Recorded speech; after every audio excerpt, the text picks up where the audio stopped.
Welcome to today's interview. I brought on Liam Naden. Liam, welcome. Hi, Heather. Great to be here. Thanks for having me on your show. I think what I love most about podcasting is I get to connect with people from around the world. So I'd love for you to give listeners a little background. Where are you from? Where are you currently at? And then what do you do?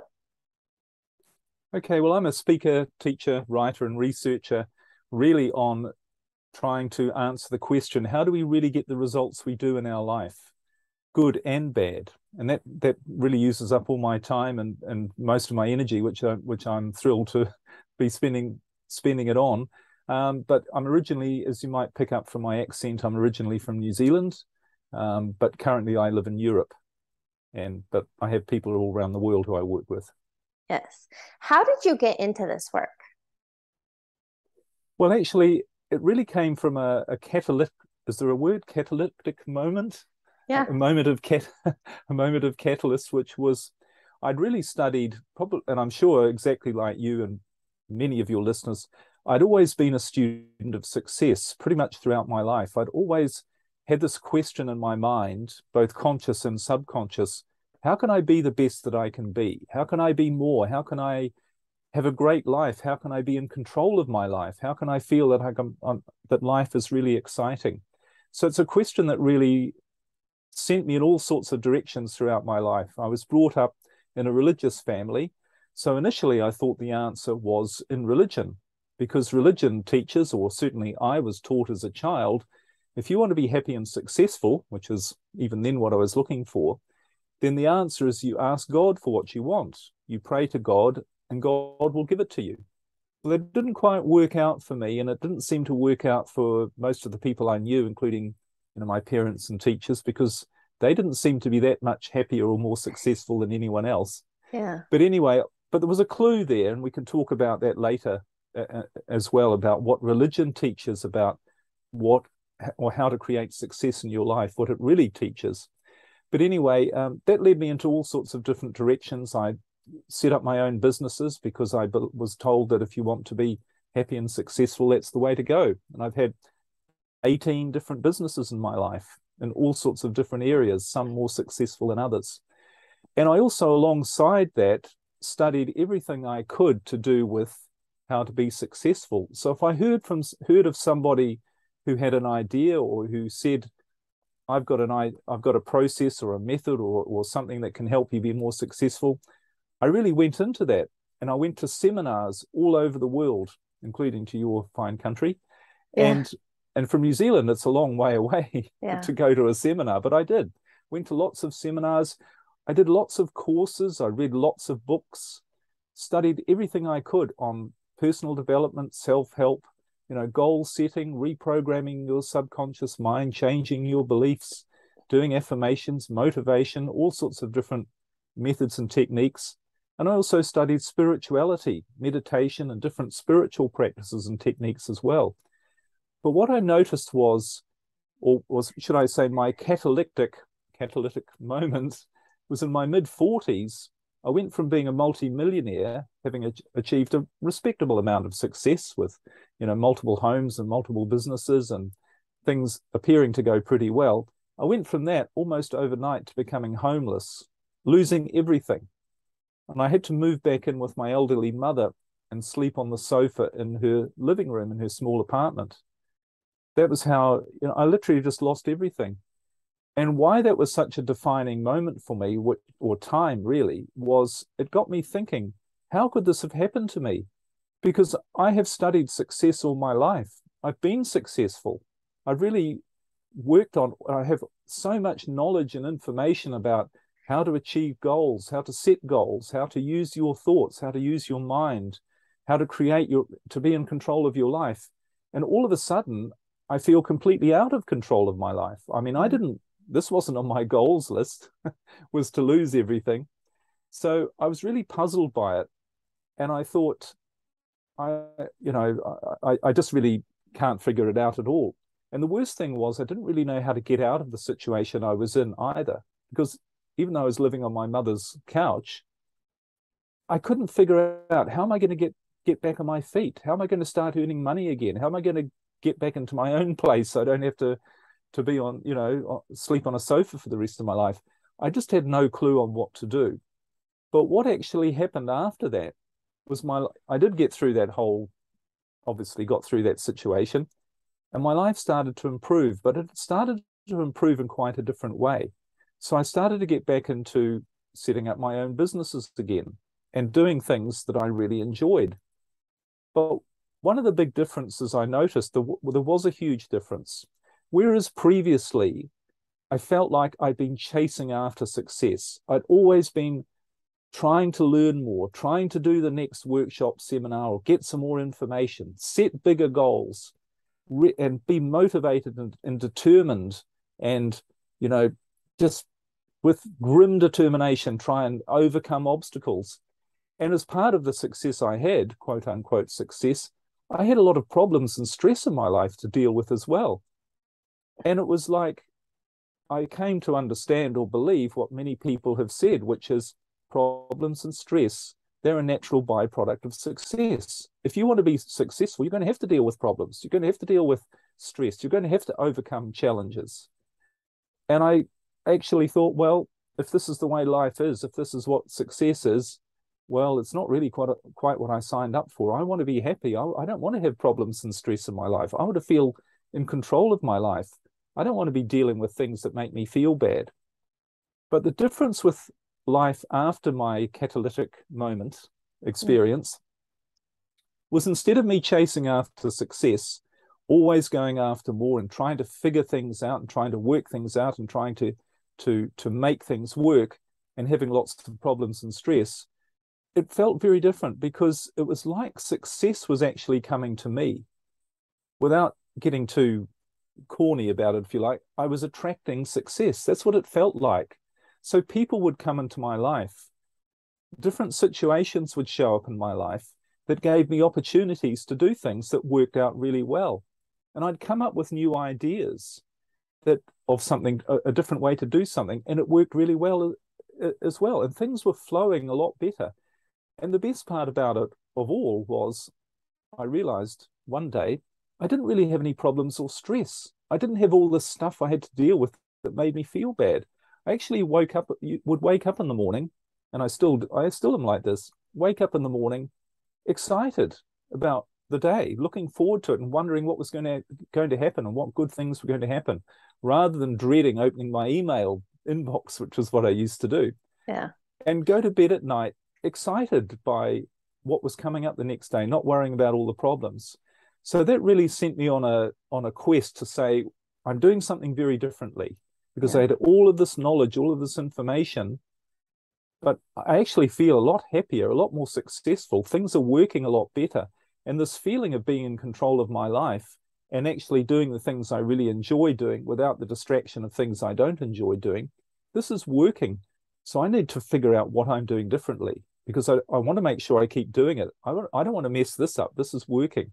Okay. So that's what has sent me on this journey to uncover the secret, really, of the brain, which is what I found is the key to it all. I just want to pause right there, because I want to dissect some of the stuff you've shared to this point, because ultimately... It's a bit much to take on, isn't it? Well, I mean, no, I mean, I have a lot of notes, and the reason I want to dissect it is because I know a lot of people are going to relate to this, but ultimately I want to show, the conditioning and programming, what you were doing, chasing that success, chasing the stress, chasing what you're supposed to do to make you happy, ultimately to having this shift, this change, and things were flowing to you. So let's back it up. First question. What is your definition of success? Being happy right now. Okay, wait, time out. What was your definition of success? Well, it probably was the same definition, but how you achieve that, how I thought you achieved that, was quite different. I thought it was through stress, struggle, overcoming more and greater challenges, and continuing to chase it. That's how you find happiness, and it was elusive. Happiness is a biological state too. It's not just an idea. It's actually our biological purpose, which I'm sure we'll get into talking about what that means. Yeah. So you feeling good right now is the only definition of success, because when you think about it, everything that you think success means is something that you think will make you happy. So if Yes. you think you being a millionaire or having a great business or a great relationship, if you think that's success, that's not success. It's the feeling that you think that will give you, Hmm. that is what you're after. And what is the feeling you want? You want to be happy. You think those Yes. things are going to make you happy. So ultimately, we all want the one thing. We all want to be successful, which is we want to feel good. That's it, Happy. in my Well, opinion. kind of like on that note, a lot of people chase money, but what are they actually chasing? Freedom, Exactly. abundance, adventure. So, okay, What money will do for them, or right. they think it will do for them. It's not money, it's the byproduct of money, right? So my next question was, and I can relate to this.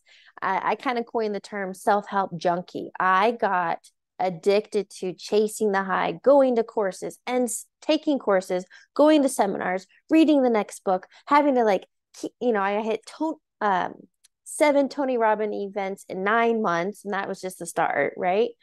And then I just got to the point that I kept seeking and searching and it wasn't out there.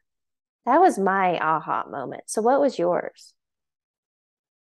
Well, really, that it comes down to how we're biologically wired to be successful.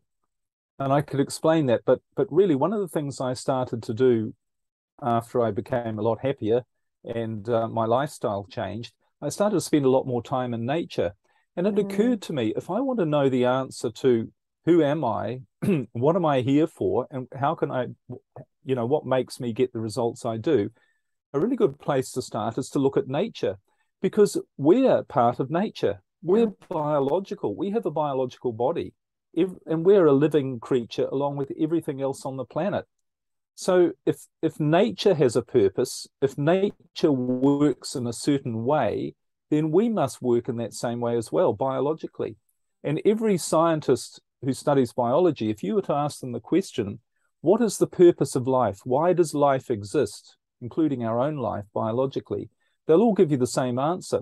The purpose of life, the whole wiring of life, the whole way life is set up is to do one thing, and that is to survive to the best of its ability. Every living thing is wired for survival by being the best that it can be. So, because of course, being the best that anything is gives it the greatest chance of survival. And that's the same for us as humans. We have that same biological purpose, which is to be the best that we can be so that we have the greatest chance for survival to ensure the continuation of a species. That's what all biological life, that's the way it's wired. And I thought this is really interesting because if you look at nature, what you see actually, and I really suggest this to people because hardly anyone does it anymore. Just go and sit in nature for 5 minutes and really look at what you're seeing, really observe it. And what you'll notice is everything is perfect, everything is successful, whether it's a bird, plant, an insect, whatever, an animal, whatever it lives in perfect harmony in its environment and it is being the best that it can be. And in fact, science has come up with, I was reading somebody interesting recently who said that nature's 98% successful. Nature is 98% being the best that it can be. There's only a 2% failure rate, and that's the tree planted in the wrong place that falls over, or a storm comes and washes things away. But nature is basically perfect and successful. But humans are 98% unsuccessful. Very, very few people are being the best that they can be. Because what is the being the best that you can be biologically? It doesn't just mean physically, it also means mentally, emotionally, and spiritually. Yeah. So your biological purpose, being the best that you can be, means you being the best you can be mentally, emotionally, and spiritually as well, which means being the happiest. So you actually have a biological purpose to be happy, but most people aren't. And what's the difference? Well, the difference is what I thought was, well, what is the difference? Why are most people not happy? Why are most people not the best they can be? Why are they living with stress and problems, which don't make us the best that we can be at all? They take away from our ability to enjoy life. Yeah. And I thought, well, maybe nature, just carrying on with the biological model for a moment, I thought maybe nature has, surely it's provided some sort of law or mechanism or mechanics or system to ensure that everything is the best that it can be, or at least is striving to be the best that it can be. It can't have just made it, made that the purpose without enabling it to be able to be the case. And of course, nature has provided every living thing with a machine or a mechanism to ensure and to strive for it being the best that it can be. And that is a brain. A brain exists for only one purpose for everything that's living, and that is to do its best to ensure that that living thing lives its best life, being the best that it can be, so that it has the greatest chance of survival. And I thought, well, this is really interesting. We've got a brain, and that's the purpose of our brain. It's not just to keep you breathing and your heart beating and all of that. It's to ensure, or to strive to ensure, that you are the best that you can be on every level, mentally, spiritually, emotionally, as well as physically. So I thought, well, why has it gone wrong? Why aren't most people being the best they can be? Why did I used to not be the best that I can be, and now I feel like I'm on a much better track? And I thought again, well, if you really look at it logically, the brain, like every other mechanical or system or function that organisms have, it works like a machine. It's got a purpose, which is to achieve something, and it does it in a very specific way. So if you think about the brain as a machine, think about a motor car. What is a motor car? It's a machine with a very specific purpose. It's designed to do one thing, to get you from where you are to where you want to go. And it will do that efficiently, effectively, with certainty. It'll do that, and it'll give you an enjoyable ride.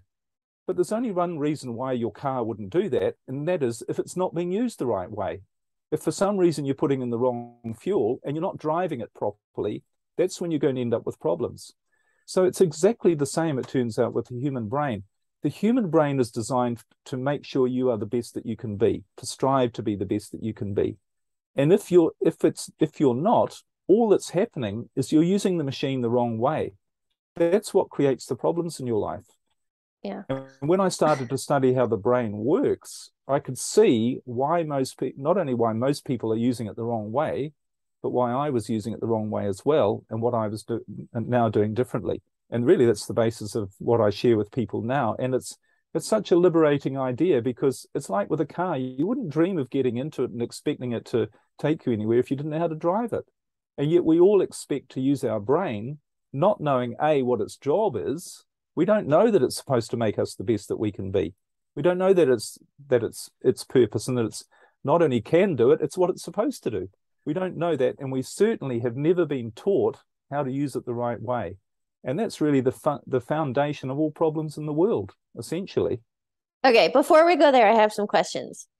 Again, I want to pick apart what you're sharing. So in this metaphor for humans versus nature, I just want to share my perspective and ask you a question. What I see is nature is not struggling. Nature doesn't have fear and lack and limitation and worries, right? Nature isn't hustle and grind mentality trying to make shit happen, which is, what a lot of our conditioning is. We also have conditioning of competition and greed, and there's not enough to go around, and power.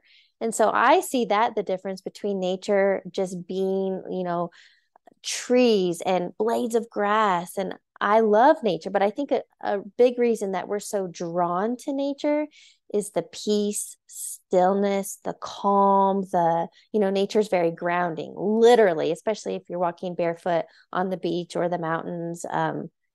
It's this sense of ease. Do you know what I mean? Absolutely. It's the same sense of ease we're supposed to live by. We're not supposed to struggle either. Yeah. Nature doesn't struggle. Why do we struggle? For only one reason. We're not using the machine that we've been given to ensure that we don't struggle. We're not using it the right way. That's it. So let's share that, because there is a big disconnect. And, this is something I've been studying, especially the last 3+ years, is understanding mental programming, how we've and there's a book, how to unfuck yourself, but really to understand your blocks, the limitations, and I want you to share your knowing of this, but what I've learned is that we have, up until age 7, we're sponges. We're taking in everybody else's beliefs and programming and ideas. We take it as fact, although it's not fact. And so I would love to hear from you. Why aren't we using our brains, quote, correctly? And what are those shifts we can do so we can get out of this struggle, so we can get into what you shared, being happy and harmony and ease? Well, the main thing you need to do, not you, but we all need to do, if you want to use something the right way, in other words, if you want to use a machine, I said this a bit earlier, but if you want to use a machine to get a result that it's designed to give you, all you need to do is understand how it works and how it's designed. I mean, your motor car, you don't say, I don't know how this works. Maybe I should get behind it and push it along to get me 100 miles down the road. Yeah. And you say, I'm going to do it with so much determination and belief, and I'm going to have positive thinking, and I'm going to pray, and I'm going to achieve this thing. What happens? You hardly move, if at all, and you wear yourself out. And then what do most people say in that situation, metaphorically speaking? They say, there's something wrong with me. I'm not putting in enough effort. I'm not determined enough. There must be some negative thoughts in my head, negative beliefs. I need to change. I need to put in more effort.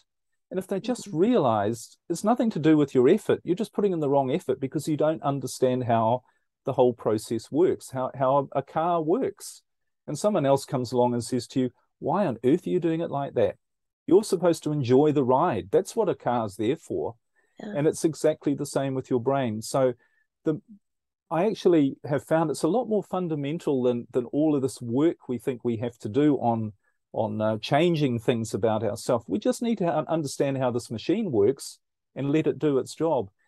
And I've created a model which is based on science. I can throw in all the technical scientific words if you like, but this is a model that anyone can understand, is very simple, is non-technical, but really explains how your brain works. And what I've found with people, when I explain this model, that's pretty well 90% of what you need to know. Because it's like with your car. Once you know how it works, you don't need to get out from behind and push. You don't even dream of doing that. You say, well, that's ridiculous. I'm not doing that anymore. Yeah. So that's essentially how this model, which I'm hoping you don't mind me sharing. Yeah, for sure. I mean, and I would agree, right? You have to understand to use it to your benefit. So yes, if you could, at a very high level overview, what is the brain and how can we, quote, just turn the key? Sure. Well, remember, the brain is the most powerful computer that exists on the planet. It's got the computing power of 500 trillion computer microprocessors. So does it have the power to do its job, which is to create the ideal life for you so that you live being the best that you can be? It sure does. It certainly does. So that you need to realize that to start with. But essentially, even though it's incredibly powerful, it works like any machine. A Ferrari is incredibly powerful, but it's still fairly simple in the way it works from a driver's perspective. So how your brain works, you've got 4 parts to your brain. And the first part, again, there's technical words for these. These exist in physical places separately in your brain, but I call them by their function. The first part is what I call your thinking brain. And your thinking brain, which is located on the top of your head, what this part of your brain does is it takes all of the information from your environment that you experience in every moment. So everything that you take in through your 5 senses, everything you see, smell, taste, touch, hear, all of the ideas you get, all of the thoughts you get, it takes all of this information and it stores it in this part of your brain. So this is like a library or a database of all of the information, all of the knowledge, everything that you have accumulated in your life. In every moment, it's stored in this part of your brain. That's the thinking brain. The second part of your brain is the emotional brain or the feeling brain. This is located just below your thinking brain within your skull. But obviously, as the name suggests, this part of your brain manages your emotions, how you feel. It dictates and determines how you feel on a moment-by-moment basis. Everything from loving, great, good, happy, excited to stressed, afraid, worried. It's all managed by your emotional feeling brain. The third part of your brain is what I call your survival brain. And this manages everything to do with your moment by moment survival, things you don't have to think about, of course. So everything about your physical body that keeps you alive, your breathing, heart rate, all your organs, all the processes, this is all managed in this part of your brain, the survival brain. So as the name suggests, it's there to ensure that you survive. Now, apart from all of the functioning of your body, there's one really important thing to do with your survival. And that is every once in a while, very rarely in this day and age, but every once in a while, something is going to come into your environment unexpectedly, which has the potential to harm you or even kill you. So if you go back to prehistoric times, which were a lot more dangerous than now, the tribesman's walking down through the forest and a lion jumps out from behind a rock. So what happens then in your survival brain is your survival brain activates something which we call the fight, flight, freeze mechanism, or a danger response, and you react. So your brain sees this danger and it sends out a signal in the form of an emotion called fear, also called stress, worry, and anxiety. That's a signal to activate this part of your brain, which is called, actually, it activates something called the sympathetic nervous system, and your survival brain kicks in with this reaction to this immediate threat.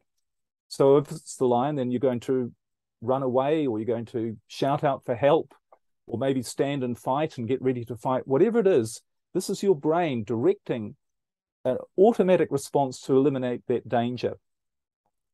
Really important part of your survival is to have that function there to serve you, to do that. Now, the fourth part of your brain, and this has only more recently been discovered and researched by scientists as operating from a separate part of the brain, this is what I call the creative brain. Now, the creative part of your brain is the part that actually is responsible for managing your life to ensure that you are the best that you can be. This is the part that is, as I say, really manages the rest of your brain. It manages your emotional brain and your thinking brain and your survival brain, but it works in quite a different way and it does different things. So your creative brain, this is where your creativity comes from. It's where you get good ideas. This is your creative brain at work. It's where you get intuition, where your intuition comes from. You have this gut feeling about something that feels right or it doesn't feel right. And often when it comes to making decisions, we make decisions and sometimes we make the wrong ones, but we talk about listening to the little voice inside our head that telling us to do something or not doing, and that's always guiding us. This is our creative brain. Our creative brain is also responsible for our motivation. It's where we feel motivated to do things and we do the right things. And it also is where our awareness is located as well, because when you are operating from your creative brain, your state of awareness is much, much greater, and you become aware of what the truth is about you and your environment and what's going on. This is all part of your creative brain's function. And part of your awareness is to realize, and you do when you're really operating fully from your creative brain, which is what you're supposed to do. This is how you thrive. This is how you be your best, through your creative brain. And so you look at things that otherwise other people would call luck, coincidence, synchronicity, chance events. You realize these aren't chance events. You know that this is your creative brain bringing you the right people, bringing you the right circumstances to enable you to be the best that you can be and live your biological purpose. So the way you're supposed to live your life, the way you're supposed to use your brain to be the best you can be, you're supposed to activate your creative brain all of the time, except for one time. There's only one time when feeling great, because remember, this is your emotional state being your best as well. When you're feeling good, we often call this being in the flow, in the zone. Many people have described this state, this of being our best, in different ways. Science calls it homeostasis, which means the perfect and optimal functioning of the organism, which is what all organisms, apart from humans, actually do naturally all the time. They live in this homeostasis state. But when we use our brain the right way, we are in the state as well, like all the rest of life is. And there are other words for it called being in the flow, being in the zone. Artists and musicians and people talk about how, composers say, I just heard the music and I wrote it down. I don't know where it came from. but it's just there. So this is our natural state. This is us being our best. We're making the right decisions. We're avoiding making the wrong decisions. We're being creative in our own unique way. We're being resourceful. We're being motivated, and life is going great. But there's only one time when that's not useful, and that's when the lion comes running out at you from behind the rock. And what happens then in the brain is it shuts down that part of your brain, because it takes all of the resources, your survival brain kicks in, and by activating this sympathetic nervous system, and it takes all of the resources from anywhere else in your brain and in your body to use those resources and all that energy to get rid of that immediate threat or danger. So if you need every ounce of your strength that you can to fight the lion, it's going to take that energy from other places where it's not useful. One of the things that shuts down when you're in the state is your digestion, which is why when people are stressed, they're often not hungry. They lose their appetite because your digestion gets shut down. Because digestion, you don't need that process when you're about to fight a lion. And you don't need all of these other creative processes from your creative brain when you're about to fight the lion either. In fact, they could be harmful because, instead of you focusing on fighting the lion, your brain could be saying, well, look at the beautiful forest and the trees, and life's not so bad after all, and maybe we've got a different way of looking at this. You'll be dead. So this is the way it's supposed to work. Your brain sees the lion coming, directs all of your energy, shuts down your creative brain, shuts down anything else that's not helpful, takes the energy and directs it to giving you whatever you need to do to get rid of that threat or danger. Then the brain sends a signal, everything's in the clear. Go back to being in your creative state. Go back to being the best that you can be, being happy, enjoying life, and doing all the right things and having all the right things happen.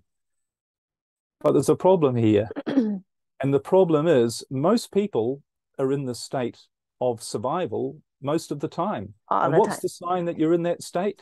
You feel fear, you feel stress, you feel worry, you feel anxiety.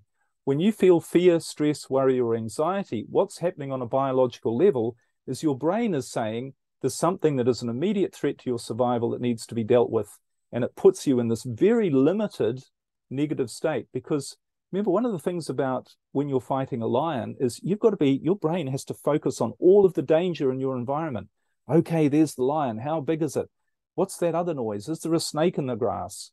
And it puts all of its attention into a very limited and very negative perspective to fight that danger. And of course, when you think about it, that's what happens to people when they feel worried and stressed. They only see the problems in their life. They only see the bad things. They don't have the bigger picture of who they are and what life is really about. And what they're trying to do is they're trying to create their life using this part of the brain that is not designed to create their life. If you want to solve problems, the problem-solving part of your brain is your creative brain. That has the answer to all your problems. That has the answer to every goal that you really need to have. That has the answer to what you really want. That has the answer to how to get what you want. That's all in your creative brain. And when you feel fear, stress, worry, anxiety, you shut all that off. You block all that off. And what do you do then? You try and figure everything out. You try and struggle. You try and overcome things. You try and force yourself to do things. And what do you end up doing? You end up doing a lot of the wrong things. You end up not being fulfilled. You end up chasing after the wrong goals. And the ultimate lesson in all of this, when you realize that, you say, right, well, that's okay. So how do I use my brain the right way? You live in your creative state and only activate your survival mechanism when something is real that's about to harm you. And the activator is fear. Fear is the toxin. Fear is the poison. Okay, so hold on. Sorry, I know that people listening to this might be new to them, so I just want to slow down and back it up a minute. So what you're sharing is, and people may have heard this in a different angle, when we're living in, quote, survival mode, when we're unconscious, autopilot, going through life's motions, living in that analytical, and I have this conversation a lot with potential clients and male clients. Men seem to be very dominated, analyzing, logical, trying to figure things out. And what I hear is that they have that mind-body disconnect. They are not connected to, quote, you're saying the creative brain. So what I want to share with people is you're right. When we live in a stressed out state, fear, that's what creates dis-ease in the body, all of the health issues that we have. That's a whole nother rabbit hole we could go down. So I would 100% agree. Much of society is living from this survival mode. And that's why they're seeking and have that pull. I want to be happy and fulfillment and passion and purpose. But how do we share to get out of that unconscious state of living back into flow and ease and what I call, quote, being mindful and intentional? How do you Well, get out of that? the way to do that is to realize how the machine works. If someone said to you with your motor car, we've got this new fuel that everyone's raving about. It's great fuel. It's called hydrochloric acid.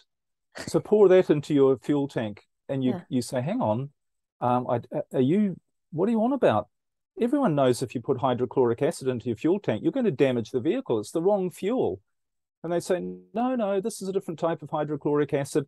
And everybody else is talking about using this hydrochloric acid in their car as well. And, some people have problems, but if you really believe and if you're positive about it and you're strong and you just listen to what I'm saying, it'll be okay. It'll be fine. And you go, look, I don't care what you say. I don't care how many other people are using it. I don't care what the justification is. I understand if I put hydrochloric acid in my car, it's going to damage the car. It's not going to do its job properly. So what we need to realize is that that's what fear is. Fear is the hydrochloric acid that puts your brain in the wrong place to achieve your purpose, to be the best that you can be. If you're putting hydrochloric acid into your brain and what's that in the form of? That's in the form of negativity. Anything that makes you feel bad emotionally is putting you in the wrong state. And you're finished. All you can do is survive in that state. And you're going to make wrong decisions. You're going to react. You're going to make things worse. You're going to be stressed.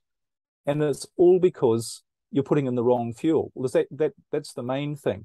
So when you understand that, you go, well, I know the problem now. Anything that's making me feel bad, I need to find a way to get that out of my life. I understand feeling good, activating my creative brain through feeling good. That's the answer. I'll never be able to do it. Just won't work any other way. And so that's when you have to say on attack, because people want to know, what do I do? How do I do this? How do I start using my creative brain? Yeah. And of course, wanting a quick fix, that's another function of your survival brain as well. Because when you're in survival state, you just want to react. Your brain is saying, fine, I'll find you something that's a quick fix. It'll just get rid of the problem. That's what it's designed to do. It doesn't provide any long-term solutions for you. Yeah. But a quick fix, which isn't so quick, is to say, what can I shut out of my life that's making me feel bad? And we have choices. I'll turn off that TV article. I'll stop talking to that person. I'll stop talking to that person about that subject. I'll change the subject. I won't go and see those people for as long as I normally would. I'll maybe let that employee go. I'll get rid of that part of my business that isn't working right, that's causing me all the stress. I'll get rid of that relationship that's not working right, that I've been in for 30 years and it's just not right for me.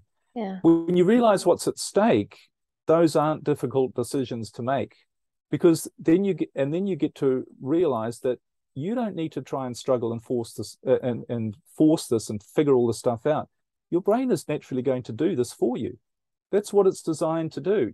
You're designed to be like the rest of nature, where you're hungry, some food appears. You want to do something, want to do something, the right thing shows up. That's the way nature is. That's the way you're supposed to be. Funnily enough, in the Bible, it actually talks about all of this. The Bible is one of the, many people profess to be Christians. I used to be a practicing Christian, and I studied the Bible as well. But no one made me realize the Bible is actually one of the best instruction manuals on how to use your brain the right way. But we've never interpreted it the right way. Because in the Bible, it says more than 360 times, be not afraid. Be not afraid. Have no fear. Have faith, trust. No, it's not saying try not to worry so much and, just everything will be, try and figure out what you're worried about and realize everything's going to be okay, and try and remove a little bit of worry from your life. And worry is natural, and worry is, it's normal to be stressed, so don't worry about it. It doesn't say that. says, be not afraid. It's an instruction. It's an order. Because it's the instruction manual, because when you are afraid, you're putting your brain in the wrong state, the disempowered state. That's not the part that is going to design your life. And it even says in the Bible, give no thought for tomorrow. Tomorrow will take care of itself. Do not worry about what you shall eat, drink, or wear. These things will be provided for you. And just like it's provided for in the rest of nature without having to worry about it, without having to struggle for it. Your brain has the power, the ability, and the purpose to do that for you. You're there to enjoy the ride. You're here to enjoy the experience as an adventure, not to struggle with problems and stress. So wherever you look at it, this is biological, this is scientific, and it's even been taught in religion that fear is the enemy. Anything that makes you feel bad alters the state of your brain to prevent the part that's really supposed to be in control of your life from doing its job. And of course, the way to do that, how can you trust your creative brain? How can you stop worrying once you've stopped putting all this negative stuff in? Is once you start that you have to trust, but you only trust when you understand something. You know, when you walk out a 10-story building, you know you're going to go down. You trust that's going to happen. In fact, our lives are full of trust. We trust that when we drive along the road, everyone coming towards us is going to be on the other side of the road. We trust the sun's going to come up tomorrow morning. We trust we're going to breathe this next second and when our heart's going to beat. So our life is actually based on trust. And the reason we trust all those things is because we know that's how it works. We don't have to think about it. We don't have to worry about stressing ourselves about how to trying to figure it out or try to interfere with it. We know that's how it works. And it's the same when you understand this is how your brain works, you go, that's how it works. I trust that it's going to do its job. It's designed to do it. As long as I do my part and using it the right way, that's results are guaranteed. That's it. So here's what I want to ask you, because my perception, my takeaway from what you just shared, because of course we want to know how. So my 4 steps on quote, how to tap into this creative brain, how to get in the flow. Here's what I heard from you. Number 1, we've got to, I kind of wrote down like detox, eliminate, release those ways of thinking and being that aren't serving you, our environment, etc. So an elimination. Step 2, I heard, is that shift in perception from fear and then kind of into this whole idea of faith, trust, living from joy.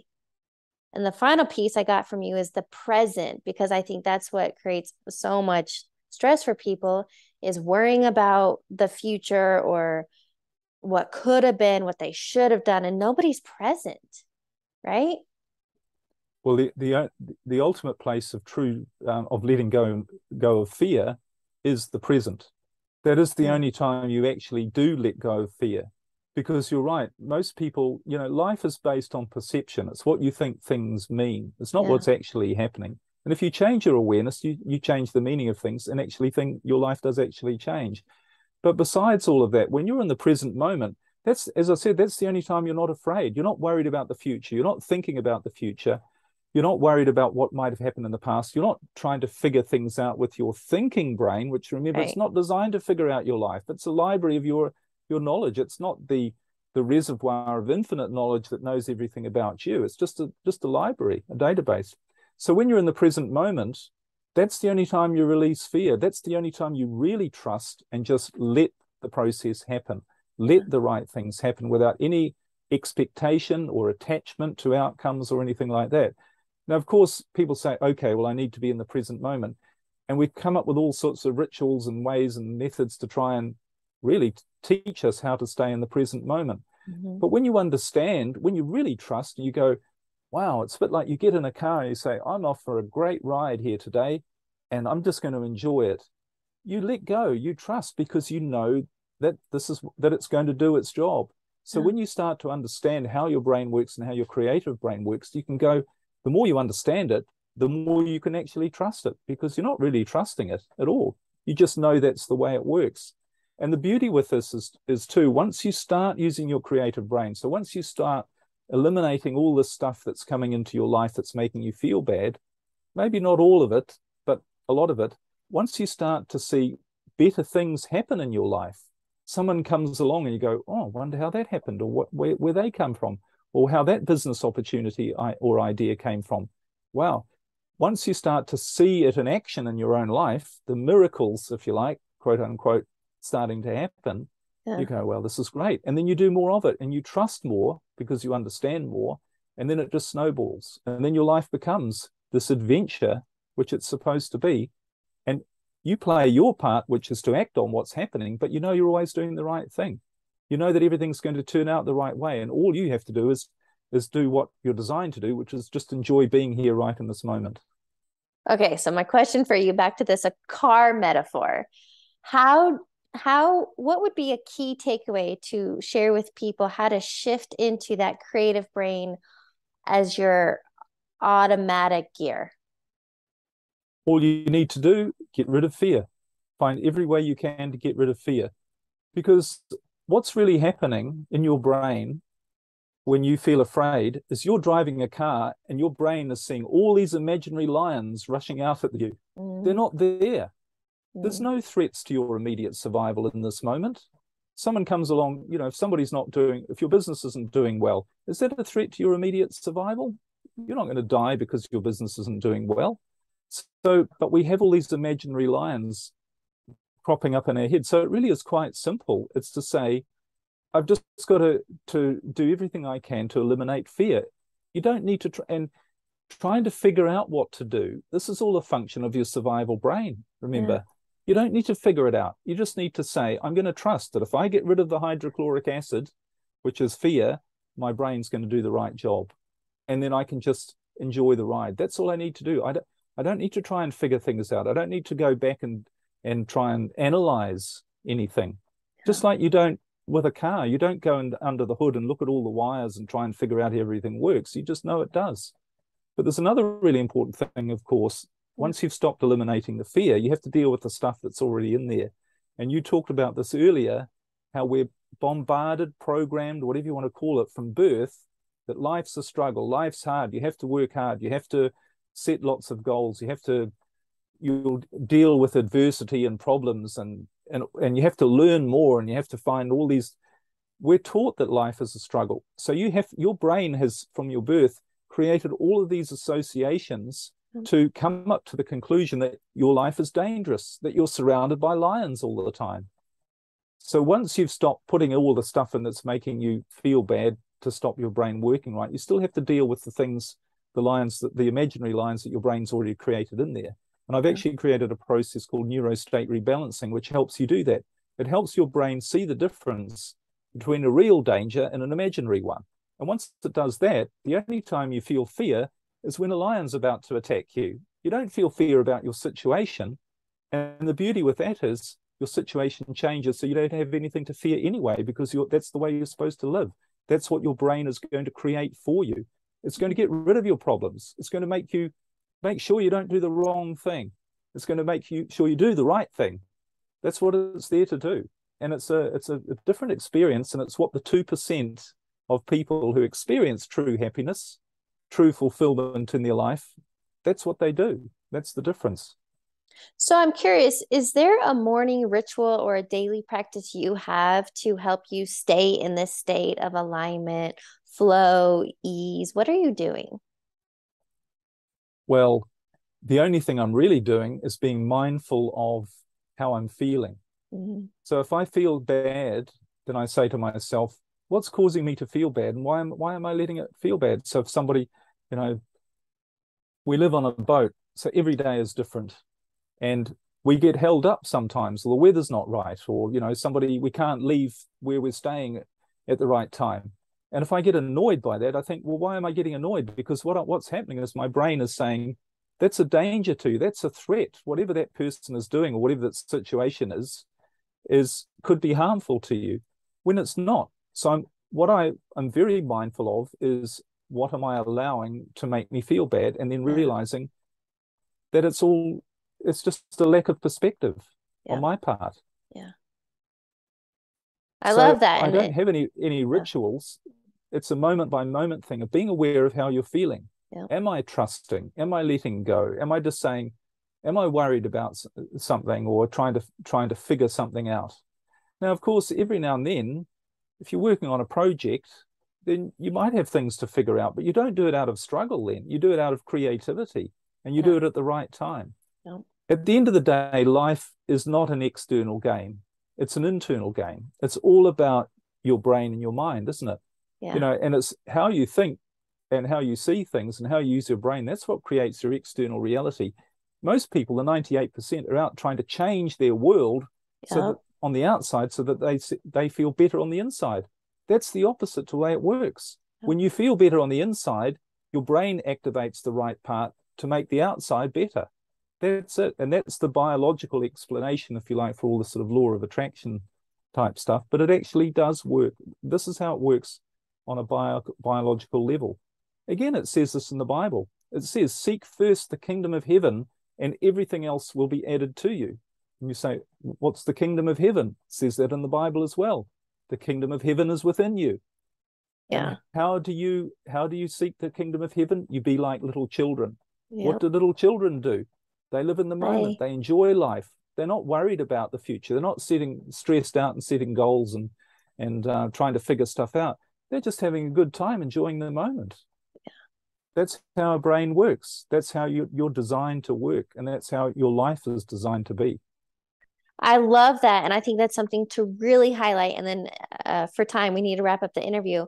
But ultimately, you said, and again, it's conditioning that everybody's trying to change the external, but I 100% agree. When you do the internal work, the external reflects it. It's an inside job. I love that. So here's what I want to ask you. It's just about getting rid of fear. Yes. All you need to, you only have one enemy in your life, and that's fear. Anything that makes you feel bad puts you in the wrong brain state and ruins your chances of your machine operating properly. So that's the only game in town is to eliminate fear, unnecessary fear, which is most of it. We're not being attacked by lions every 5 minutes these days. Our brains were designed 30 million years ago, whenever it was, when we were surrounded by danger. We don't have any danger now, apart from the ones we create in our head. Couldn't agree more. So here's what I want to ask you to wrap up the interview. Number one, what is a quote or motto that you live by? Take the first step and the next will be revealed. I love that. Okay, second question. What is a book you're currently reading or highly recommend? I don't read many books these days because I'm not attracted. Books aren't attracted to me. I've read so many books, but a really good book. I take it you're referring to a book that there's two really good books. One is called Puckoon by Spike Milligan. It's the funniest book you will ever read in your life. Every page, it's very difficult to make a book funny. This is an absolute classic. It was written about 30 or 40 years ago. I read that. Why? Because it makes me feel good and it activates my creative brain. So, classic book. And the other book I'd really recommend, if you want something a little bit more thinking stuff, is called A Rich Man's Secret by a man called Ken Roberts. And that's where that quote comes from. And this was sort of autobiographical. He's still around. He's a great guy. He had a business in the 1990s where he had 1 million customers, 500 staff, 2 private jets. He ran seminars on financial trading all around the world. And I've interviewed him on my own podcast. And it's from his book that he says, take the first step and the next will be revealed. Because as he said to me, Liam, I could never have put any of that on a goals list. I would have limited my life by writing down goals rather than taking the next step without fear and seeing what shows up and trusting. He explains it in a different way to the way I explain it. Mine's a more practical, scientific way, if you like. But that's the proof. When you trust, when you allow your brain to do its job, the right things will show up and you will act on them. Yes. And it doesn't need to be a struggle. And I don't know about you, I'd rather spend my life doing good things and making a huge ton of progress in a positive direction rather than struggling with overcoming problems that keep really holding me back. So there are a couple of books. All right. That's the short version. Final question. Short answer. What advice would you give your younger self? I don't think I'd give my younger self any advice because my younger self did everything perfectly. I honestly feel that. I haven't made any mistakes in my life. Everything's been absolutely perfect. Yeah. From one viewpoint, from a survival brain, limited awareness viewpoint, I might say I made lots of mistakes. You know, I ended up losing everything. I've had different things happen to me. Yeah. But on a state of high awareness, I see the perfection in everything. So I wouldn't change anything. I wouldn't say to my younger self, do anything different. Yeah. Everybody is on their own unique path. Yeah. Everybody is unique. And part of the problem we have in society is everyone's comparing themselves to someone else or other people. You are unique. If you allow your creative brain to operate properly, you'll be astounded at how your uniqueness is expressed and how amazing that makes you feel and how much you contribute to the world, to other people through love and contribution, as well as to yourself. Another Yeah. short answer. No, yeah, you're very good at those. No, I love that. And I couldn't agree more. Liam, this was such a great conversation. Thank you so much for joining me. Thank you, Heather. I've really enjoyed it too. And I hope your listeners get some value out of it.